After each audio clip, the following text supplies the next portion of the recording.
Let's talk about the fashion of the 70s. What immediately comes to my mind is Rajesh Khanna.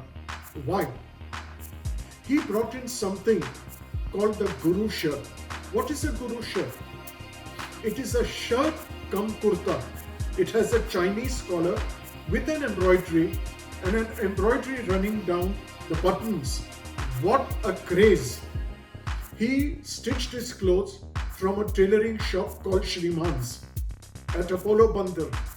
People used to throng out there and they all used to say, "We want a Guru shirt, make it in these colors." Another thing he brought was safari suits, but not the traditional safari suits that businessmen wore, but stylized safari suits in colors like blue, red, yellow, with the same color thick belt around it. It really suited him.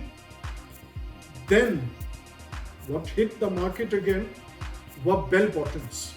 They were trousers that had a flare at the bottom. The more the flare, the more fashionable it was. They were worn both by the men and the women. And what did they wear it on? High heel shoes. How high? 4 inches. Why? So they don't trip over. You had formal shoes which were laced up, also slip-ons for informal functions. It was amazing. This craze went all down through the 70s. Another actor that comes to my mind is Jitendra Ji. He set his own fashion. Whatever you may call it, loud or whatever, it was his style. People criticized him for wearing white shoes and white trousers with a knitted t-shirt, white, red, yellow, but it suited him to a T. He had a great physique and was so stylized that particular outfit suited his personality. Believe me, he did not stay very far from where we did in our modest locality. But I have seen people in that locality and even in the elite crowd wearing white trousers with different t-shirts. He set a trend, undoubtedly.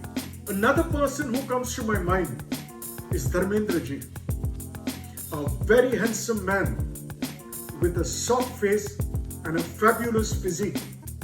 Ladies too were crazy about him. Whatever he wore suited him, be it a suit or just a trouser and a shirt. He used to look good in everything. Another person, Rajkumar Sahab, he had his own style of dressing. He carved a niche for himself. Some people found his dressing outlandish, but it was his fashion statement and people were crazy. He wore velvet trousers, velvet jackets in maroon, in mustard. People loved him not only for his clothes, but even for his dialogue delivery.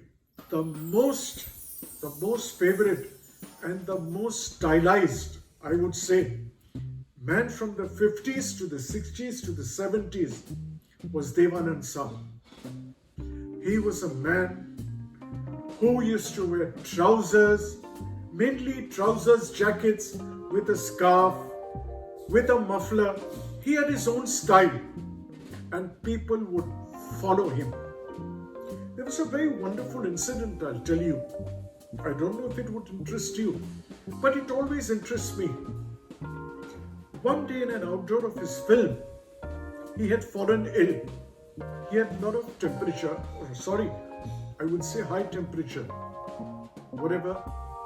His production was being handled by Shri Yash Johar Saab, one of our greatest producers and, to me, a father and a friend.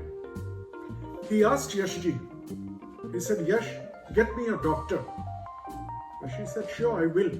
He said, "No, but when you get him, give me a call from the reception and let me know you're coming, so I'll be ready." She wondered why. Eventually, within an hour, he got a doctor. He phoned Dev Saab from the lobby and he said, Dev Saab, the doctor's arrived. May I come up? He said, no, wait. Come after 5 minutes. Okay. So giving him a margin, after 10 minutes they went to the room. Dev Saab fully dressed with a trouser, with a shirt, a jacket, a muffler. Fine. The doctor attended to him, gave him an injection, gave him a few tablets and said, you'll be okay within a day or two. Okay. Yashi dropped the doctor downstairs to his car and said, please go, sir.